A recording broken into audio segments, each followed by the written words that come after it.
Assalamualaikum warahmatullahi wabarakatuh. Halo pendengar setia podcast Balai Amil. Kembali lagi bersama saya di obrolan santai tapi penuh manfaat. Kali ini kita akan membahas topik yang dekat sekali dengan para pelaku usaha, yaitu zakat perdagangan. Hadir bersama kita narasumber artifisial Pak Amil. Assalamualaikum Pak. Waalaikumsalam warahmatullahi wabarakatuh. Alhamdulillah senang sekali bisa berbagi di sini. Pak, banyak orang mungkin masih bingung, zakat perdagangan itu apa sih sebenarnya? Zakat perdagangan adalah zakat yang wajib dikeluarkan atas harta yang digunakan untuk kegiatan jual beli atau bisnis dengan tujuan mendapatkan keuntungan. Hukum zakat perdagangan ini wajib bagi muslim yang telah memenuhi syarat berdasarkan Al-Quran, hadis, dan ijma ulama.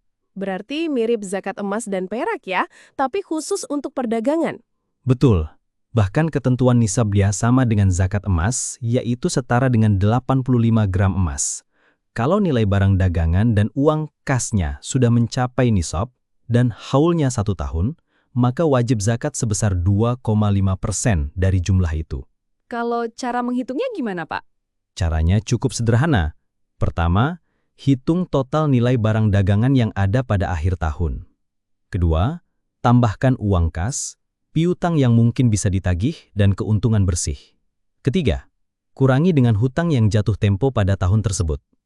Keempat, kalau hasilnya setara atau lebih dari 85 gram emas, zakatnya 2,5% dari jumlah itu. Boleh kasih contoh biar gampang? Misalnya di akhir tahun nilai stok dagangan 150 juta rupiah. Uang kas 20 juta rupiah. Piutang lancar 10 juta rupiah. Jadi totalnya 180 juta rupiah. Hutang yang jatuh tempo 30 juta rupiah. Jadi harta bersihnya 150 juta rupiah. Sekarang, dengan harga emas 1,7 juta rupiah per gram, nisabnya adalah 85 kali 1,7 juta rupiah sama dengan 144,5 juta rupiah. Karena 150 juta rupiah lebih besar dari nisab tersebut, maka wajib zakat. Hitungannya 2,5% kali 150 juta rupiah sama dengan 3,75 juta rupiah. Oh, jadi meskipun usaha belum besar sekali, kalau sudah mencapai nisab tetap wajib zakat ya? Betul, dan zakat perdagangan ini bukan sekedar kewajiban, tapi juga pembersih harta dan sumber keberkahan usaha. Masya Allah, berarti zakat bukan bikin rugi, malah menambah berkah?